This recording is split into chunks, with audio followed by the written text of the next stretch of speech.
Love is a superpower. It disarms pain and suffering. It disarms abusers. It literally removes the power from them.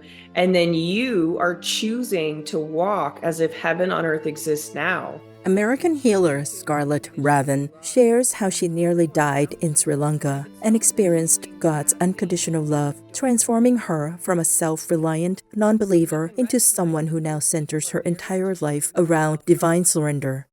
Before her near-death experience, Scarlet believed in creating her own reality without God. She was ego-driven and self-sufficient, operating with a me against the world mentality. 6 years ago, that all changed during what was supposed to be a healing vacation. Scarlett's partner was struggling with depression, so she offered to take him anywhere he wanted for his birthday. He chose Sri Lanka. As soon as they landed after 36 hours of travel, Scarlett felt her throat closing up. I started not being able to breathe. And what it felt like was like I was trying to get air in.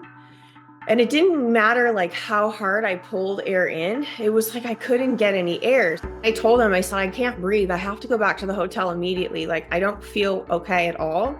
And he was like, well, I want to keep shopping. So like, just go back to the hotel.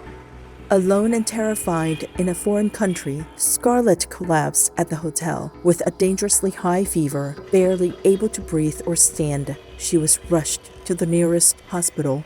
The hospital was basic and minimally equipped. Dirt floors, minimal resources, and a significant language barrier. She received 7 prescriptions but could barely swallow. Her partner went out again, and Scarlett begged him to bring back painkillers. My pain levels at that point from the fever were so high, like so incredibly high. And when you get to a certain level of pain, when you're feeling it, it's almost like death would be better. I was like, I can't survive this pain.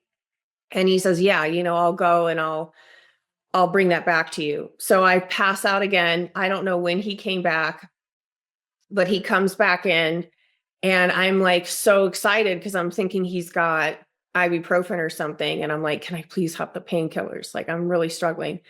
And he's like, oh, I forgot. That moment of emotional betrayal, combined with unbearable physical pain, became the breaking point that preceded her near-death experience.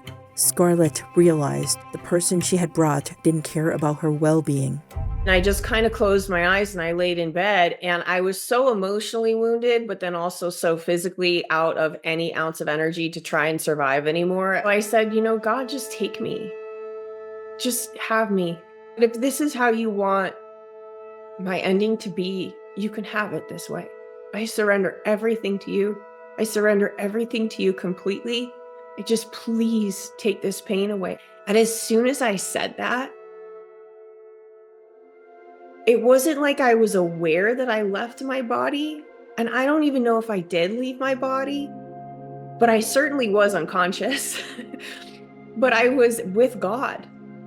All of a sudden, it was me and it was God. And I was this profound, beautiful light. And I was surrounded by this even more profound, beautiful light. I felt unconditionally loved.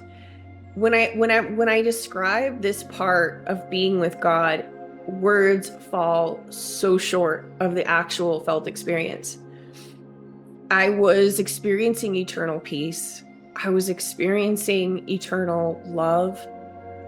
I was experiencing like the universe, and it felt like everything was in its perfect place. Like nothing had to change. Everything was perfectly aligned. I had gone home to where I came from. There was zero pain I was feeling. It was all just love, no suffering, completely held. The experience felt eternal. Then suddenly, Scarlett was back in her body, feeling compressed by the density of physical reality, but the unbearable pain had been cut in half. She recovered slowly, eventually finding excellent Ayurvedic care in the city. An X-ray showed her lungs had survived the worst. I really feel like if I didn't have that experience with God, where part of me got healed when I was with him, I would have not made it. After returning home, Scarlet ended the relationship and spent years healing from the betrayal. Eventually, she realized that even her deeply unsupportive partner had been a gift, an opportunity to learn unconditional love in the face of darkness. I know what that experience feels like. It's not like I'm meditating, hoping to have an experience that feels good. I know what I'm going towards. So it's easy now for me to feel that eternal, unconditional love of God, to know, like it's an embodied knowing that God is inside of me, that no matter what's going on this planet, God is with me. And if I'm ever going to feel pain, I can surrender the pain to God and God will take it. So now I'm a huge God person, whereas prior I wasn't. I'm a huge God person. I'm a huge Jesus person. I love the Holy Spirit. When you start realizing that we're all one, that we're all in this unified field, there's no more harm that you can do to anyone else. Scarlet says that once we recognize this shared divine unity, the way we see others begins to change. You can't point your finger at someone and say, they're wrong, they're bad, what they did was awful. I'm right, I'm better, I wouldn't do that.